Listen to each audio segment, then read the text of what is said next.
ইংরেজরা থানার মসজিদে অবস্থান করছে। অবস্থান কইরে আদেশ জারি করছে আজান বন্ধ। আমার দাদাদের জবানে শুনেছি, নিজেরা তারা দেখছেন। তখন আমাদের গ্রামে একজন রাজা বাস করতেন, তার নাম ছিল আলী রাজা, হাসন রাজার ভাই। তো আলী রাজা খুব ইমানদার, মজবুত ইমানওয়ালা। যখনই শুনছেন ইংরেজরা আজান বন্ধের ঘোষণা দিয়েছে, তখনই উনি ওনার বাড়ির মসজিদের মুয়াজ্জিন সাহেবকে বলতেছেন যে তুমি আজকে আজান আমার মসজিদে পড়ে দিবা। আগে ইংরেজরা যেই মসজিদের পাশে অবস্থান করছে ওই মসজিদে তাদের সামনে যে আজান দাও। কি বুঝেন? ইমান আসেনি? আসেনি?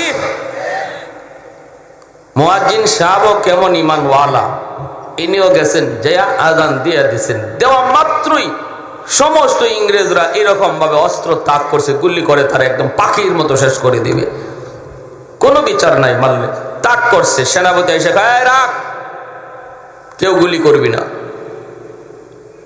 আরে তারে কে পাঠাইছে আগে ওটা বুঝি, তার তো কোনো দোষ নেই। আগে বুঝে নেই সে নিজের ইচ্ছায় দিতেছে নাকি তারে কেউ দেওয়াইতেছে। যদি সে নিজের ইচ্ছায় দেয় তাহলে সে অপরাধী, তারে হত্যা করা হবে। আর যদি তারে কেউ পাঠায় থাকে তাহলে তার কোনো দোষ নাই, যে পাঠাইছে তার সাথে বুঝ পরামর্শ হবে। কথা যুক্তিসঙ্গত, ঠিক না? গিলু আছে সেনাপতির, সেনাপতি এমনি হয় নাই তো, যদিও খ্রিস্টানদের সেনাপতি, তারপর মাথায় ব্রেইন আছে, মেধা আছে। আজান শেষ করতে দিছে, সেনাপতি কেউ গুলি করবা না, তার যদ্দূর টাইম লাগে আজান শেষ হোক। মুয়াজ্জিন সাহেব বন্দুকের নলের সামনে আজান দিল। এই আজান শেষ হলো, শেষ হওয়ার পর সেনাপতি ডাক দিল, নিজের ইচ্ছায় আজান দিচ্ছ না কেউ দেওয়াইছে? বলে না, আমি দেই নাই, আমাকে দেওয়ানো হয়েছে। কে তিনি? বলে আলী রাজা সাহেব। যেই বলছে আলী রাজা, তখনই সেনাপতি কয় যাও তুমি বেকসুর, খালাস। বোঝা গেল মাথায় গেল আসেনি না নাই? সুদা ফৌজ নিয়া একদম আলী রাজার প্রাসাদে ঢুকলো।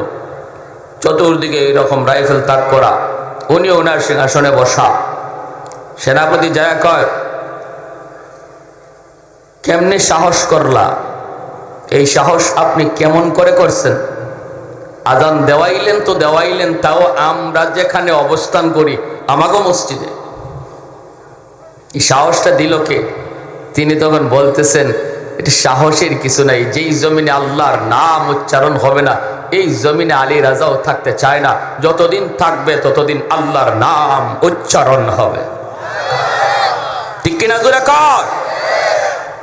সেনাপতি তখন গুলি করবে দূরের কথা, সমস্ত সৈন্য দেখে বলে অস্ত্র নামাও।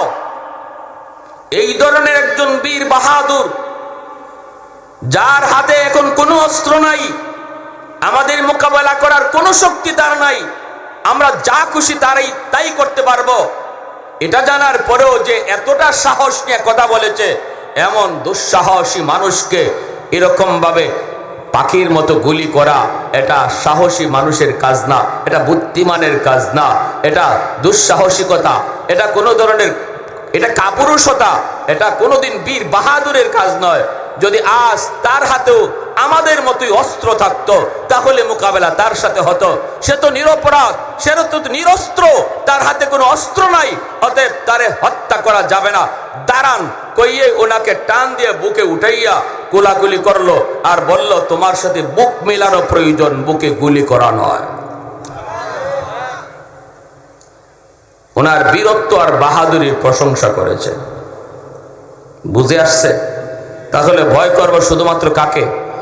আর একটু জোরে কাকে? কুল্লা ইউসিবানা ইল্লা মা কাতাবাল্লাহু লানা।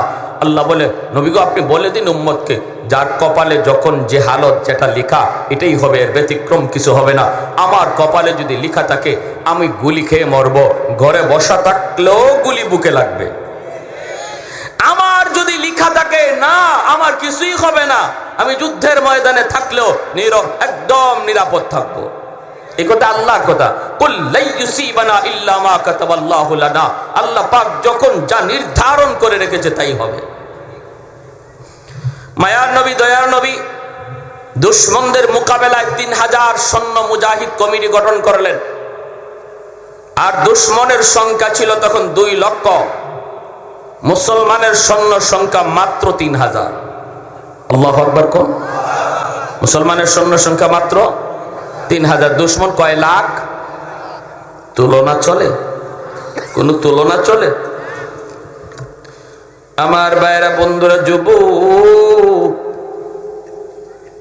যেই মাত্র আল্লাহর নবী এই ঘোষণা দিলেন, দ্বীনের নবী, মায়ার নবী সাহাবায়ে কেরামদেরকে বলতেছেন, সাহাবীরা রে, আজকের যুদ্ধে দুশমন হলো 2 লক্ষ, আর আমার মুজাহিদ বাহিনী হলো মাত্র 3000। এই 3000 বাহিনীর ভিতরে আমি 3 জন সেনাপতির নাম ঘোষণা করব। এই 3 জন হবে যুদ্ধের, আজকের যুদ্ধের সেনাপতি। নবী বলেন, প্রথম সেনাপতি হবে আমার সন্তান যায়েদ ইবনে হারেসা। তারপরে নবী বলেন, আমার যায়েদ যদি শহীদ হয়ে যায়, সেনাপতি হবে জাফর ইবনে আবি তালিব। নবী বলেন, জাফর যদি শহীদ হয়ে যায়, সেনাপতি হবে আব্দুল্লাহ ইবনে রাওয়াহা। আল্লাহর নবী বলেন, আমার আব্দুল্লাহ যদি শহীদ হয়ে যায়, 4র্থ নম্বর সেনাপতি হবে মুসলমানের ভিতর থেকে একজন, যাকে হবে আল্লাহর তলোয়ার, যার হাতে মুসলমানের বিজয় আসবে। 4র্থ সেনাপতির নাম মায়ার নবী, দয়ার নবী ঘোষণা করেন নাই রে যুবক, কিন্তু আগে 3 জনের নাম ঘোষণা করেছেন। 1 নম্বর যায়েদ ইবনে হারেসা, নবীজির পালক পুত্র, তিনি যদি শহীদ হয়ে যান, 2 নম্বরের সেনাপতি হবে জাফর ইবনে আবি তালিব। জাফর যদি শহীদ হয়ে যায়, সেনাপতি হবে আব্দুল্লাহ ইবনে রাওয়াহা। 3 জনের নাম আল্লাহ নবী ঘোষণা করা মাত্র মদিনার উপস্থিত সাহাবায়ে কেরামের ভিতরে একটা চাপা কান্নার রোল পড়ে গেল রে। কারণ সবাই বুঝে গেছেন এই 3 জন আজকের যুদ্ধে শহীদ হয়ে যাবে। কারণ আমার নবী, মায়ের নবী 3 জনের নামের সাথে শহীদ শব্দ যোগ করেছেন। আল্লাহ নবী শহীদ শব্দ যোগ করার কারণে সবাই বুঝে গেছেন আজকের যুদ্ধে নবীর কলিজার টুকরা পালক পুত্র যায়েদ ইবনে হারেসা, ইনিও শহীদ হয়ে যাবেন। নবীজির আপন চাচাতো ভাই জাফর ইবনে আবি তালিব, ইনিও শহীদ হয়ে যাবেন। 3 নম্বর আব্দুল্লাহ ইবনে রাওয়াহা, ইনিও শহীদ হয়ে যাবেন। এজন্যই নবী পর একজনের পর আরেকজন সেনাপতির নাম ঘোষণা করেছেন। যেই যুদ্ধে মায়ের নবী সেনাপতি শহীদ হয় না, ওই যুদ্ধের 2য় সেনাপতির নাম নবী ঘোষণা করেন না। যেখানেই নবী একজনের পরে আরেকজন সেনাপতির নাম যেখানেই নবী ঘোষণা করেন আল্লাহর গোলাম, সাথে সাথে সাহাবীরা বুঝেন প্রথম সেনাপতি শহীদ হয়ে যাবে, নিশ্চিত তাদের মৃত্যু। এই যুদ্ধে আর জান নিয়ে ফিরবেন না,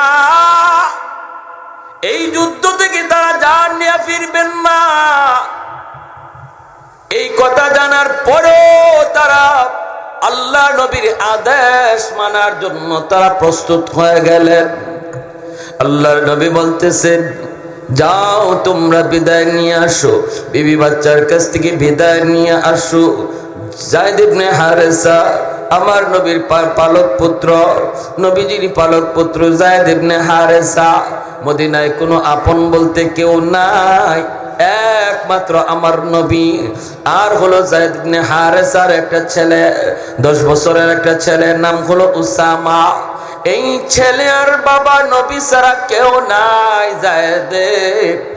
যায়েদের বাড়ি তো মদিনায় না, যায়েদের বাড়ি ছিল ইয়ামেন। ছোট্ট বয়সে জায়েদ ডাকাতের হাতে তিনি অপহরণ হয়ে যান। মা বাবার কাছ থেকে ডাকাতরা 10 বছর বয়সে জায়েদকে অপহরণ করে নিয়ে আসে, মক্কার উকাদ নামক বাজারে তারে বিক্রি করে। আল্লাহর নবী, মায়ার নবী, দয়ার নবীর পবিত্র বিবি আম্মা জান খাদিজাতুল কুবরা রাদিয়াল্লাহু তাআলা আনহা প্রচুর টাকা দিয়ে জায়েদকে তিনি কিনে নিলেন। এরপরে বিয়ের পর নবীকে হাদিয়া দিয়া দিলেন। আল্লাহর নবীর কাছে জায়েদ বড় হইতেছেন। এইদিকে জায়েদের মা, জায়েদের বাবা, একমাত্র সন্তান জায়েদকে হারানোর পর মা পাগলের মতো জায়েদ জায়েদ করতে করতে শুধু রাস্তায় রাস্তায় ঘুরে। বাবাও দেশ দেশান্তরে ঘুরে, কেউ খবর জানে না জায়েদ কোথায় আছে গো। মক্কাত কিছু মানুষ এসেছিল ইয়ামেন থেকে হজ করার জন্য। আল্লাহর নবীর কাছে জায়েদকে দেখে ওরা চিনে ফেলল। এ তো আমাদের জায়েদের মতো মনে হয়, যেই জায়েদকে হারানোর পর মা পাগল, বাবা পাগল, ওই তো আমাদের জায়েদের মতো মনে হয়। ছোট্টবেলায় জায়েদ হারাইল, এখন তো সে যুবক হয়ে গেছে। হায় হায় হায় হায়, এই তো জায়েদ মনে হয়। ওরা ইয়ামিন চলে গিয়া জায়েদের বাবাকে জানায় দিল, জায়েদের আব্বা, তোমার জায়েদকে আমরা পেয়ে গেছি। বলে কোথায়? মক্কায় মুহাম্মদুর রাসূলুল্লাহর কাছে, আমরা তাকে ওনার কাছে দেখেছি। তুমি যাও যাও। মুহাম্মদুর রাসূলুল্লাহ অনেক ভালো দিলের মানুষ, উদার মনের তিনি মানুষ। যদি যায় সন্তানের পরিচয় দেও, আমাদের মন বলে মুহাম্মদ তোমাদেরকে সন্তান ফিরাইয়া দিবে। জায়েদের বাবা জায়েদের চাচাকে সাথে লইয়া মক্কায় চলে আসলেন। অনেক অর্থ করে স্বর্ণ অলংকারের সাথে নিয়ে আসলেন। আল্লাহর নবীর কাছে আইসা পরিচয় দিয়া বলেন, আমরা ইয়ামেন থেকে এসেছি। নবী গো, আপনার কাছে জায়েদ থাকে। বলে জায়েদ থাকে তো কি হয়েছে? কয় জায়েদ হলো আমার সন্তান। শিশুকালে জায়েদ ডাকাতের হাতে অপহরণ হয়েছিল। এরপরে তার মা পাগল, আমাদের আর কোনো সন্তান নাই গো। ওগো নবীজি, আপনার টাকা যা লাগে আপনি নিয়ে নেন, তবু জায়েদকে আমাদের কাছে দিয়া দিন। কারণ আমি জায়েদের বাবা, এই হলো জায়েদের চাচা। বাড়িতে হলো মা, মা মা, পাগলের মতো জায়েদ জায়েদ করে কান্দে। আল্লাহ নবী রহমতের নবী বলেন, জায়েদের বাবা, টাকার প্রয়োজন হবে না, আগে বোঝা দরকার জায়েদ তোমাদেরকে চিনে কি চিনে না। সত্যি যদি তুমি জায়েদের বাবা হয়ে থাকো, আমি জায়েদের বিনিময়ে কোনো টাকা পয়সা নিব না। মানুষ, মক্কার মানুষ ডানে, আমার নবী দয়ার নবীর গোলাম হলো জায়েদ, মায়া নবীর গোলাম হলো জায়েদ। এটাই মক্কার মানুষ জানতো। আল্লাহ নবী ডাক দিলেন, জায়েদ পাশের রুম থেকে আসো। পাশের রুম থেকে তিনি যেই মাত্র মায়ার নবীর রুমে ঢুকলেন, ঢুকে তিনি দেখেন বাবা বসা আছে, পাশেই বসা আছে চাচা। বাবাকে দেখেও চিনে ফেললেন, চাচাকে দেখেও তিনি চিনে ফেললেন। এইবার দয়ার নবী মায়ার নবী জিজ্ঞেস করেন, জায়েদ রে, চিনতে পারছো নাকি ওনারা কারা? জায়েদ এইবার চোখের পানি ধরায় কয়, নবী গো, চিনে ফেলেছি, ইনি আমার বাবা, ইনি আমার চাচা। আল্লাহর নবী রহমতের নবী বলেন, জায়েদ, তোমার বাবা তোমার চাচা এসেছেন তোমাকে ফিরে নেওয়ার জন্য। বাবারে, তুমি বাপ মার কাছে চলে যাও, মা তোমার জন্য পাগল হয়ে গেছি। শুধু জায়েদ জায়েদ করে করে রাস্তায় রাস্তায় ঘোরে। যেই মার সন্তান হারায়, ওই মা জানে সন্তান হারানোর ব্যথা কত কষ্টের। যেই বাবার সন্তান হারায়, ওই বাবা জানে সন্তান হারানোর ব্যথা কত কষ্টের। আল্লাহর নবী কয়, জায়েদ যাও যাও যাও, বাপ মার সাথে তুমি চলে যাও রে, আমার কোনো দাবি নাই, কোনো আপত্তি নাই। আল্লাহর নবী রহমতের নবী যখন জায়েদকে বলতেছেন, জায়েদ তুমি চাইলে যাইতে পারো। জায়েদ নড়ে না, চড়ে না, কথাও বলে না। ওই অবস্থায় নবী দেখেন জায়েদের চোখ থেকে দর দর করে পানি ঝরতেছে। আল্লাহ নবী তখন বলে যায়, যদি তুমি বাপ মার কাছে যাইতে চাও যাইতে পারো, আর যদি আমি নবীর কাছে থাকতে চাও থাকতেও পারো, আমি তোমাকে বুকে আগলায় রাখবো রে। যেই মাত্র নবী এই অপশনটা দিয়েছেন, আমি নবীর কাছে থাকতে চাইলেও তুমি থাকতে পারো, আমি তোমাকে বুকে আগলায় রাখবো। সাথে সাথে যায়েদ মাথাটা উঠাইয়া আমার নবীর নুরানি চেহারার দিকে নজরটা দিয়া চোখ থেকে টক টক করে পানি ধরা কান্দে আর কই, নবী গ, আমি সিদ্ধান্ত নিয়েছি আমি বাকি জীবন আমার মায়ার নবীর কদমে থাকব। ইয়া রাসূলুল্লাহ,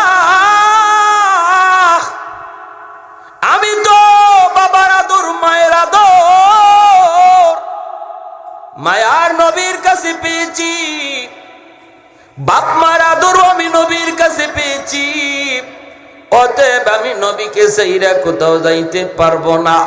যায়েদের বাবা ডাক দিয়া কই, বাবা যায়েদ কি কইলি বাবা? মা তোমার জন্য পাগল রে বাবা, তুমি কি যাবা না? বাবার চোখের পানি মুছে যায়েদ আর কয়, বাবা গো, তুমি কি আমার শান্তি চাও না? হ বাবা, আমরা তো তোমার শান্তি চাই। ও বাবা, পৃথিবীর কোথাও যাই আমি যায়েদ শান্তি পাবো না গো, যতটা শান্তি আমার মায়ার নবীর কাছে থাকলে বাবা। সাথে সাথে যায়েদের বাবা যায়েদকে বুকে জড়ায় কান্দে আর কই, বাবা যায়েদ, আমার আজকে বুঝতে বাকি নাই নবীজির দরবারে তুমি কতটা সুখে ছিলা, কতটা আরামে ছিলা রে।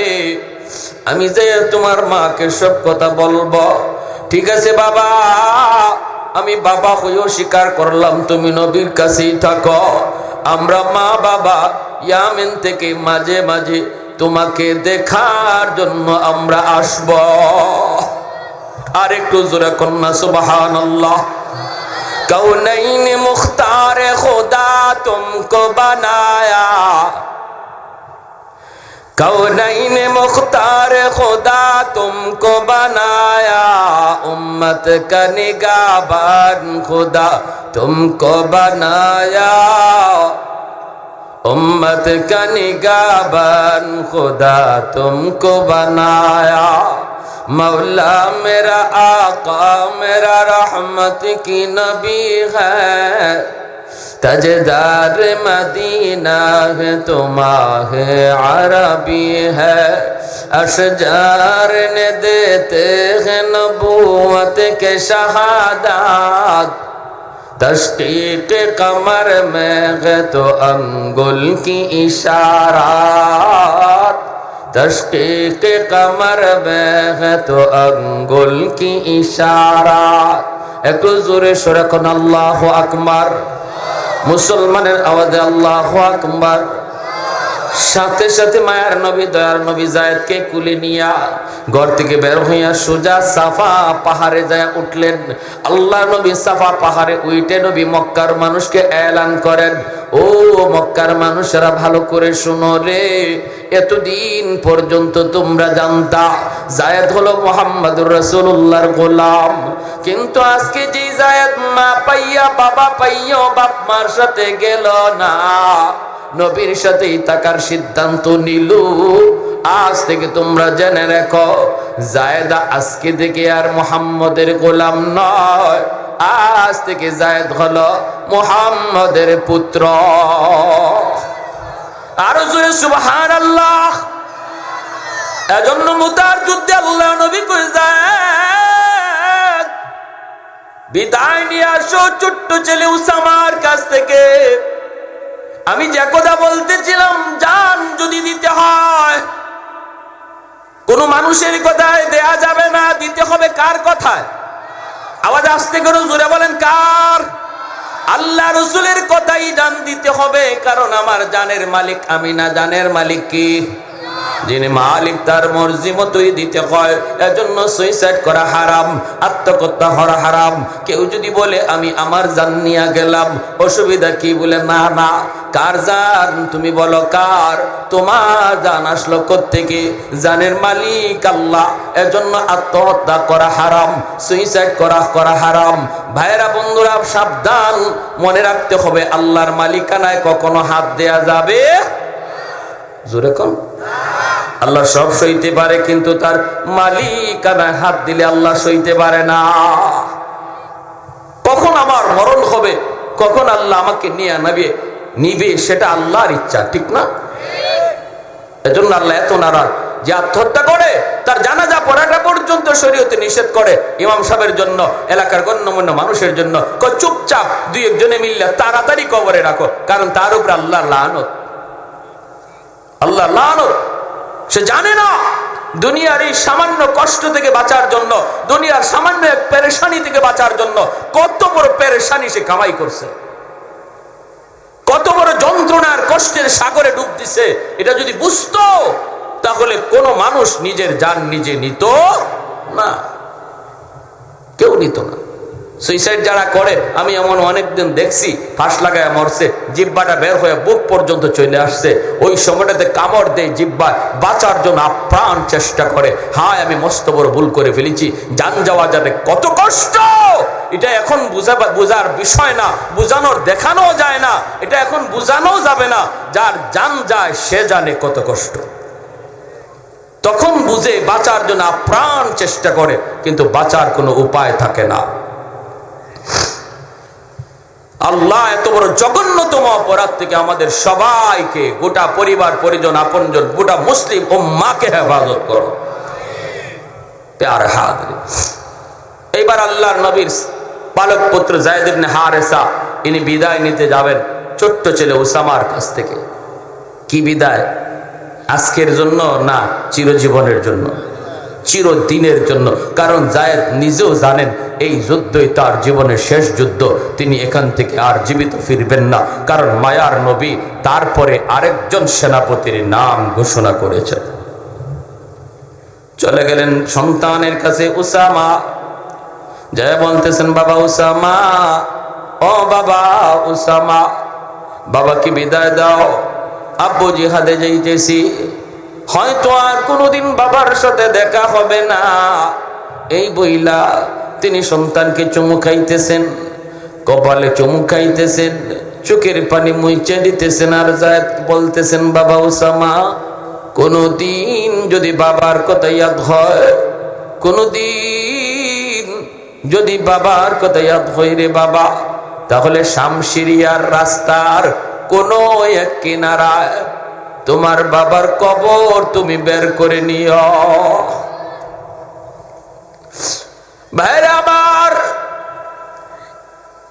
আল্লাহ নবীর প্রথম সেনাপতি যায়েদ ইবনে হারেসা তিনি বিদায় নিলেন।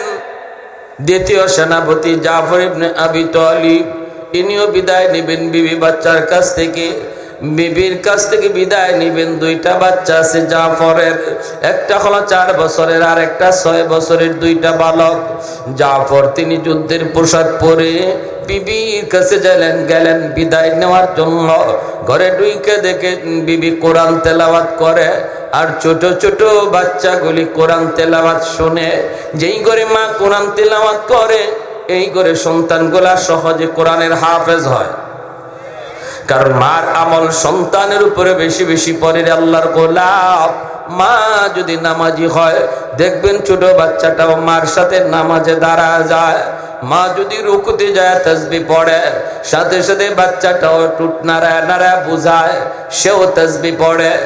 মা যদি পর্দানিশীন হয়, সন্তান মেধাবী হয়।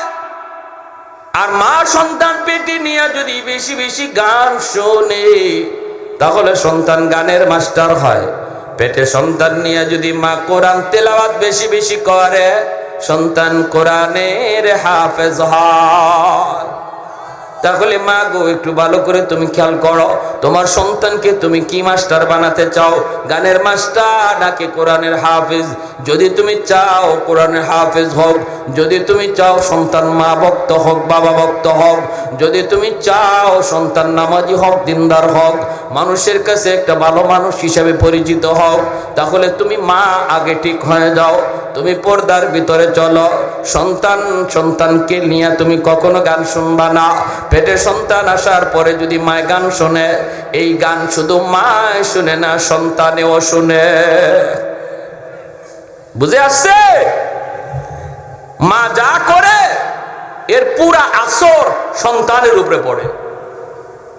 এজন্য আমার সন্তান আমি কোরআনের হাফেজ চাই না গানের মাস্টার চাই, সিদ্ধান্ত নিবে সন্তান পেটে আসা মাত্রই বাপ মার, ঠিক কিনা?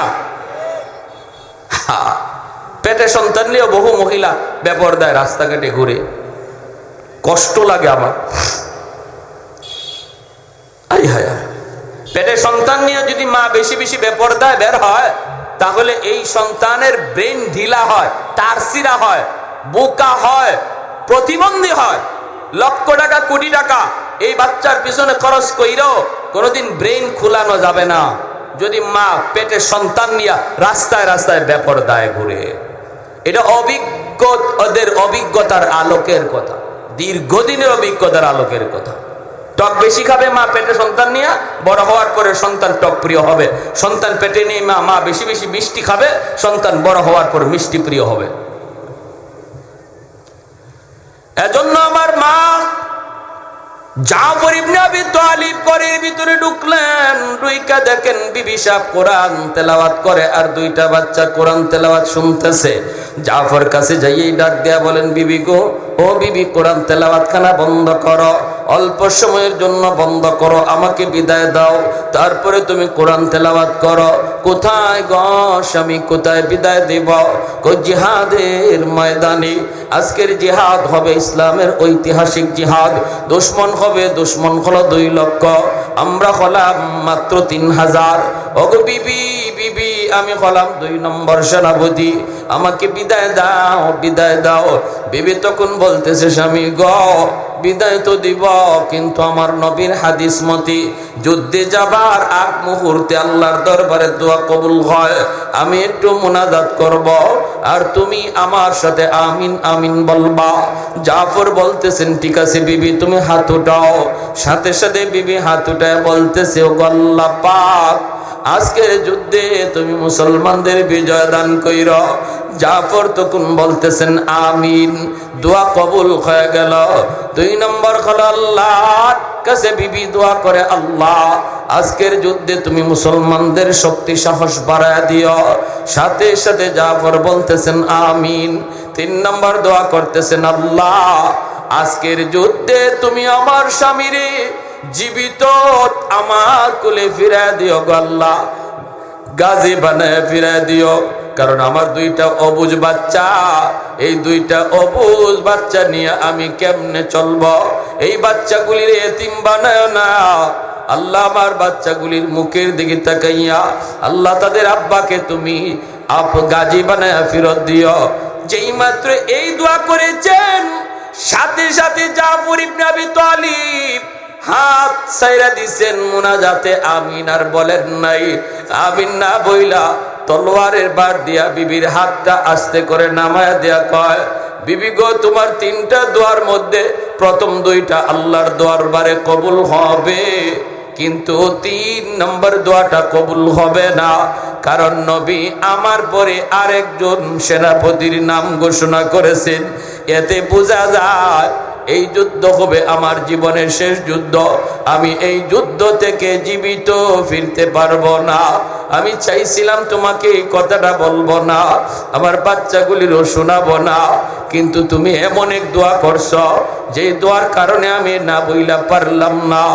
এই বইলা হযরত জাফর ইবনে আবি তালিব তিনি বিবির কাছ থেকে, সন্তানের কাছ থেকে বিদায় নিয়া যুদ্ধের ময়দানে রওনা দিয়া দিলেন। 3 নম্বর সেনাপতি হলেন আব্দুল্লাহ ইবনে রাওয়াহা, তিনিও চলে গেলেন বিবির কাছ থেকে বিদায় নিতে। মাত্র বিয়ে করেছেন, এখনো বাসর ঘর হয় না, এখনো নিজের স্বামীকে বিবি দেখে না, স্বামীও বিবিকে দেখে না। রে আল্লাহর গোলাম, ওই অবস্থায় হঠাৎ করে নবীর আদেশ চলে আসলো। আব্দুল্লাহ বিয়ের আসর থেকে নতুন বিবির চেহারা না দেখা নবীর আদেশ শোনা মাত্র মসজিদে নববীতে হাজির হয়ে গেলেন। অথচ বিয়ে হইছে মাত্র বিবির চেহারা দেখবেন, এতটুকু সময় ধৈর্য তিনি মানলেন না। আমার নবী ডাক দিছেন, আমার স্ত্রীর চেহারার চেয়ে আমার নবীর চেহারা অনেক দামি।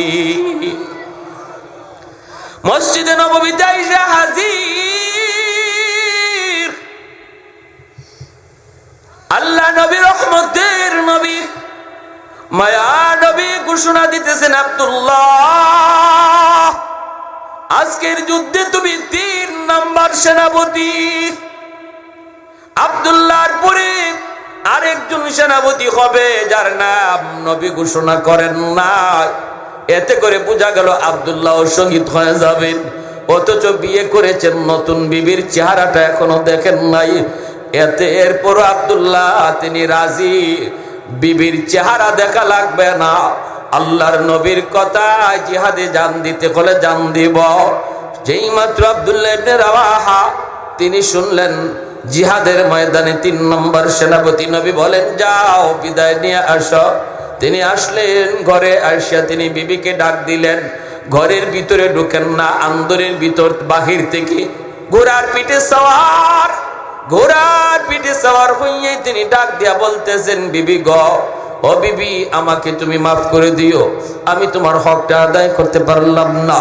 বিবি গো, কিয়ামতের ময়দানে আল্লাহর তৈরি জান্নাতে তোমার আমার পরিচয় হবে। আন্দরের ভিতর থেকে বিবি ডাক দিয়া বলতেছে, স্বামী গো, একটা বারের জন্য শুধু তুমি ভিতরে আসো, আমি এক নজর শুধু তোমাকে দেখব, যেন হাসরের মাঠে আমি স্বামীকে দেখলে চিনতে পারি।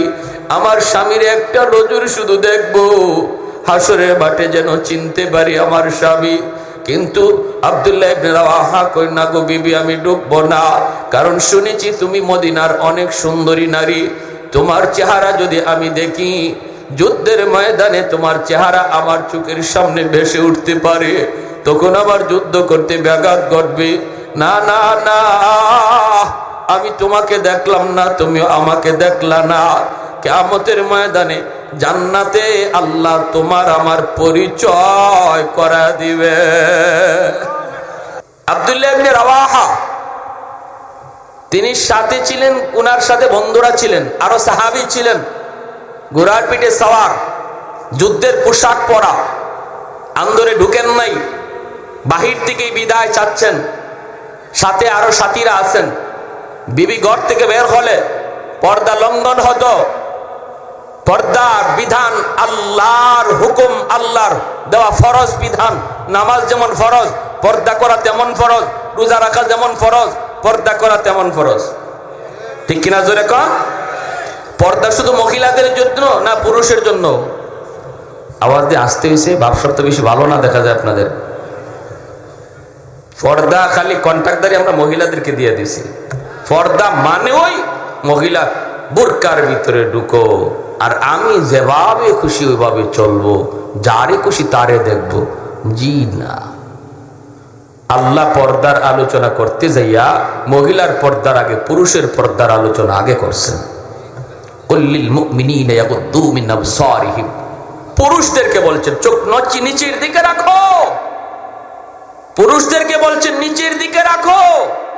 ভাবির কাছে যাওয়া যাবে না, ভাবির সাথে কথা বলা হারাম, শালীর সাথে কথা বলা হারাম। আল্লাহ নবী বলে আল-হামু কাল মউত। মহিলারা ভালো করে শুনো, আমার নবীর হাদিস, নবী বলেন ও ভাবিরা ভালো করে শুনো, তোমার দেবর, নবীর ভাষায় তোমার মৃত্যুর জম। আল্লাহ নবীর কথা বলছি। আল-হামু কাল মউত, কাল মউত, কাল মউত। দেবর দেবর না, দেবর তোমার মরণ। দেবর দেবর না, দেবর তোমার মরণ। দেবর দেবর না, দেবর তোমার মরণ। এটা আমার নবীর কথা।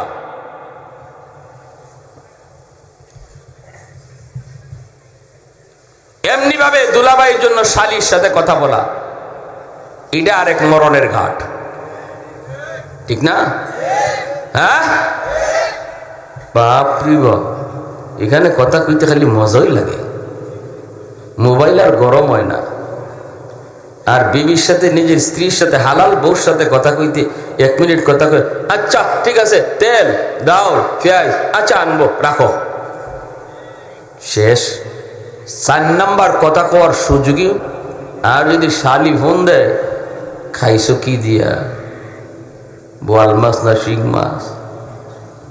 অথচ আল্লাহ পাক বলে, শোনো শোনো মহিলারা, ভালো করে শোনো, তোমার কথা সাউন্ড আওয়াজ এটাও পর্দার অন্তর্ভুক্ত। কারণ পরপুরুষ মহিলাদের আওয়াজ পাইলেও যে সমস্ত পুরুষের হৃদয়ে রোগ আছে, যারা অসুস্থ, হে রোগ বাইরে যায়, ঠিক কিনা?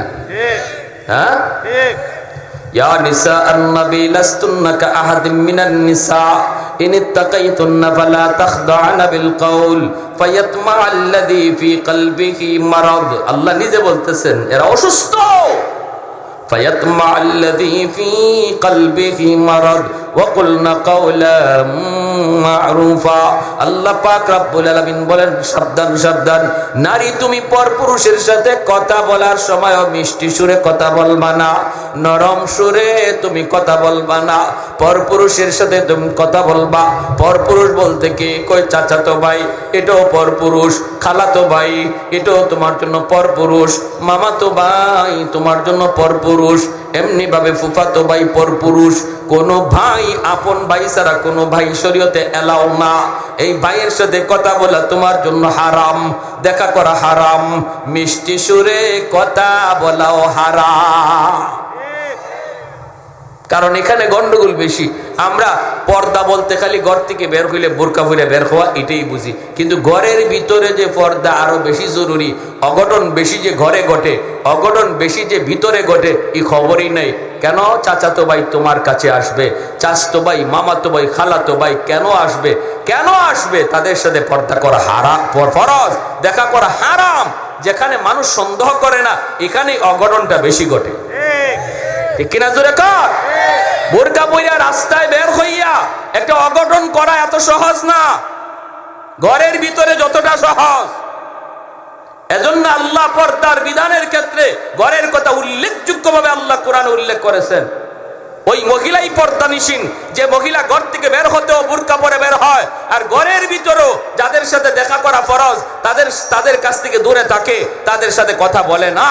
চাচাতো ভাই, এমনি ভাবে গ্রামের সম্পর্কের চাচাতো দাদা, চাচতলি চাচা, চাচতলি মামা, চাচতলি নানা, চাচতলি দাদা, এমন যত দাদা নানা খালা মামা আছে চাচতো সম্পর্কের, সব তোমার জন্য বেগানা, দেখা করা হারাম।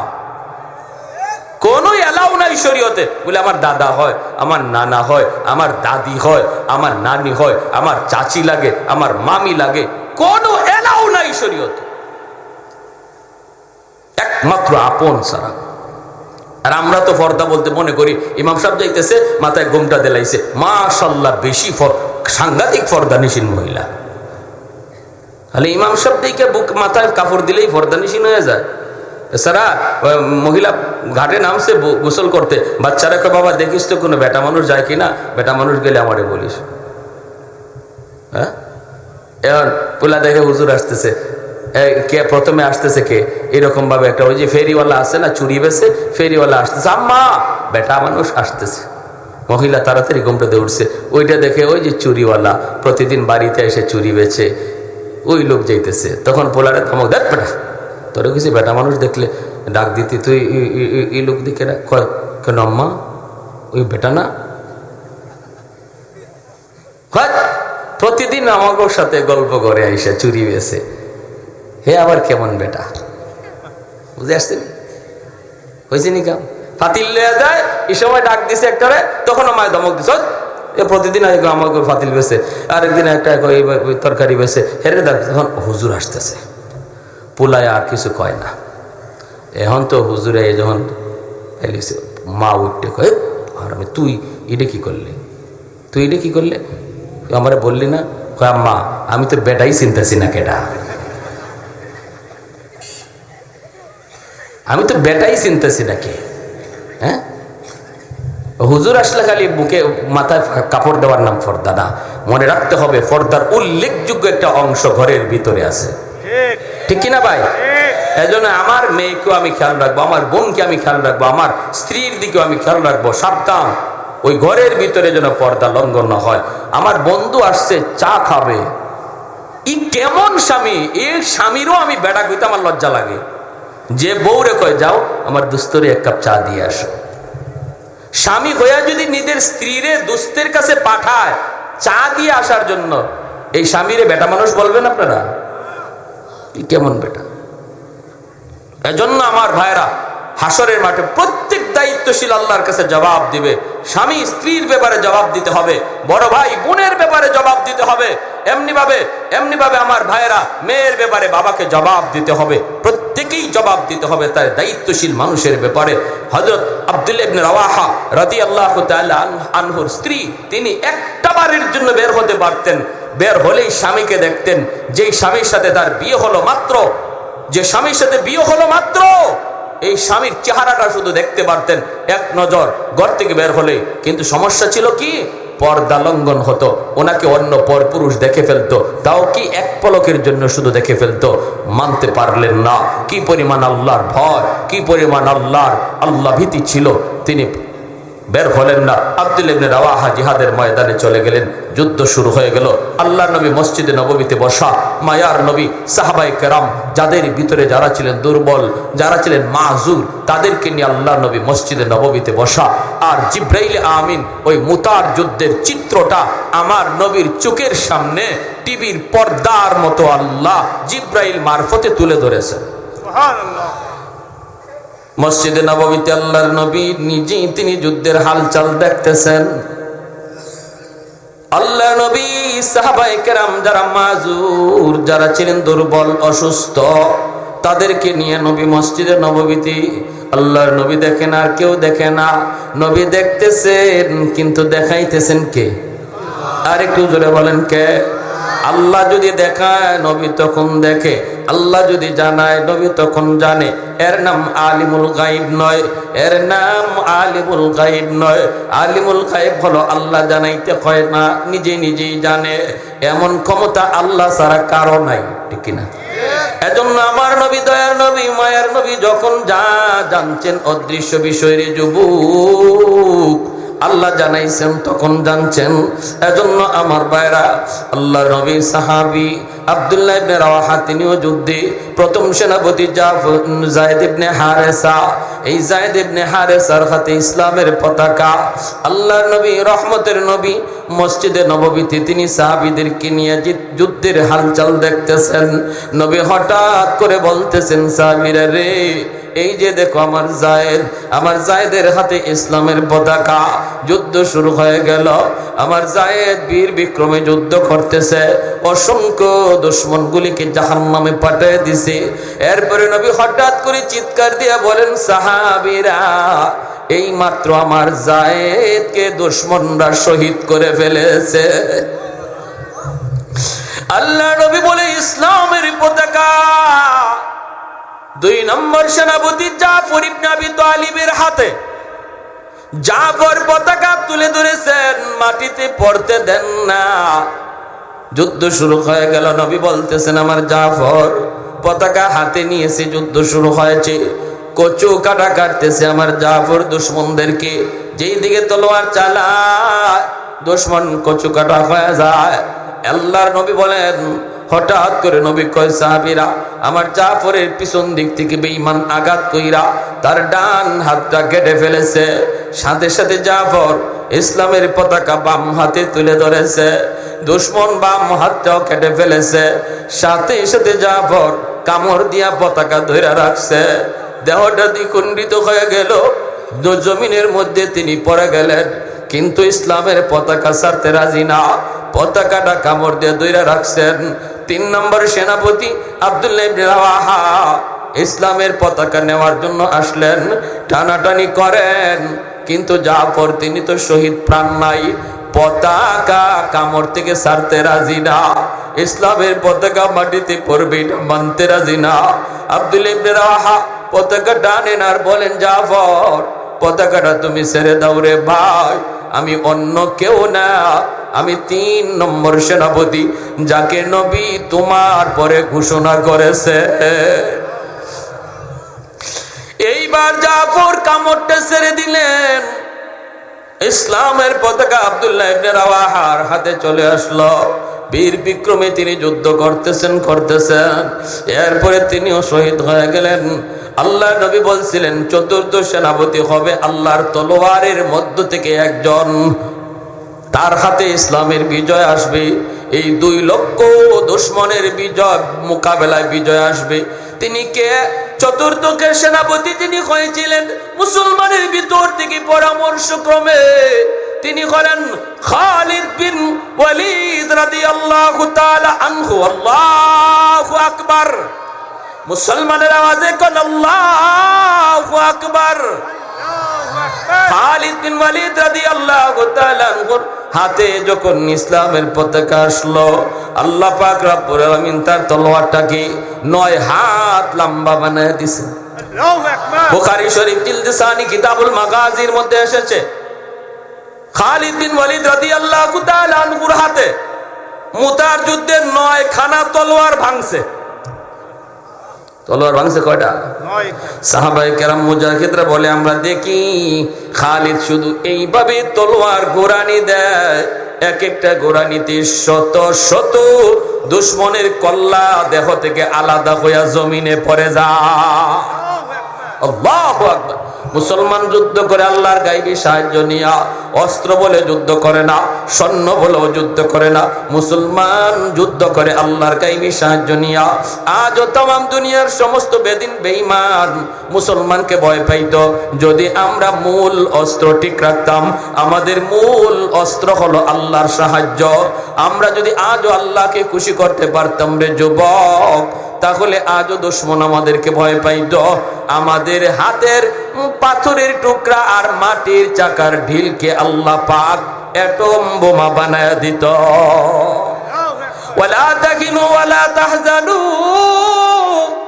ওয়া আনতুমুল আ'লাউনা ইন কুনতুম মুমিনিন। আল্লাহ পাক বলে, কোনো ভয় নাই, টেনশন নাই, কোনো চিন্তা নাই, বিজয় তোমাদেরই হবে যদি তোমরা খাঁটি মুমিন হয়ে যাও। খাঁটি মুমিন বলা হয় যারা আল্লাহর উপর পুরোপুরি ভরসা রাখে। ভরসা করব আমরা কার উপর? ওমাইয়া তাওয়াক্কাল আলাল্লাহ ফাহুয়া হাসবু।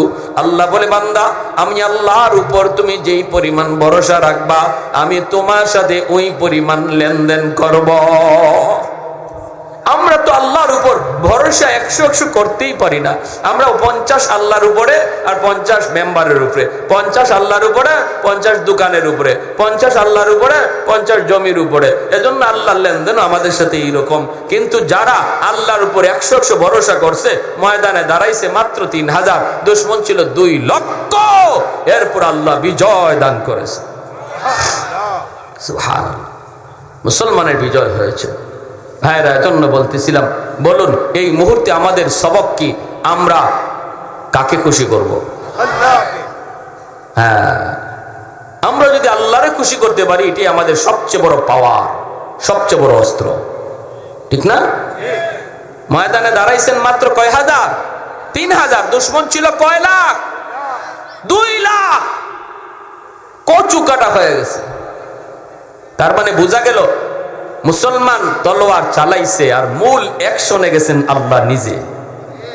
আমা রামাইতা ইয রামাইতা ওয়ালাকিন্নাল্লাহ রামা। আল্লাহ নিজে বলেন, বন্ধু তুমি তো ঢিল মারো নাই, তুমি তো মারো নাই, মারছি তো আমি আল্লাহ, তোমাদেরকে স্যাম্পল বানায় রাখছি, মুসলমানকে স্যাম্পল বানায় রাখছি। এজন্য তাম দুনিয়ার সমস্ত বেদিন বেঈমান মুসলমানদের বিরুদ্ধে আজকে এক হয়ে গেছে। আজ আমাদের মুসলমানদের সবক হলো, আমরা এই মুহূর্তে সমস্ত গুনার কাজ পরিহার কইরা যেই কাজে আল্লাহ নারাজ হয় এই কাজগুলা থেকে দূরে থাইকা আল্লাহ যেই কাজে খুশি হয় এই কাজে মগ্ন হয়ে যাওয়া। যুবক, নেইমার মেসির পাগল হওয়া বাদ দাও, মদিনা ওয়ালার পাগল হও, আল্লাহকে খুশি করো, বিজয় আবারও আসবে, আবারও বিজয় আসবে। আমাদের লাঞ্ছনার দিন শেষ হয়ে যাবে যদি আল্লাহরে খুশি করতে পারি। কারণ বদরে যে আল্লাহ ছিলেন এই আল্লাহ আজও আছেন, মুতার যুদ্ধে যে আল্লাহ ছিলেন এই আল্লাহ আজও আছেন। ঠিক কিনা জোরে কম? এজন্য খুশি করতে হবে কাকে? নামাজ সাইরা না নামাজ পইরা? জোরে কও, নামাজ সাইরা না নামাজ পইরা?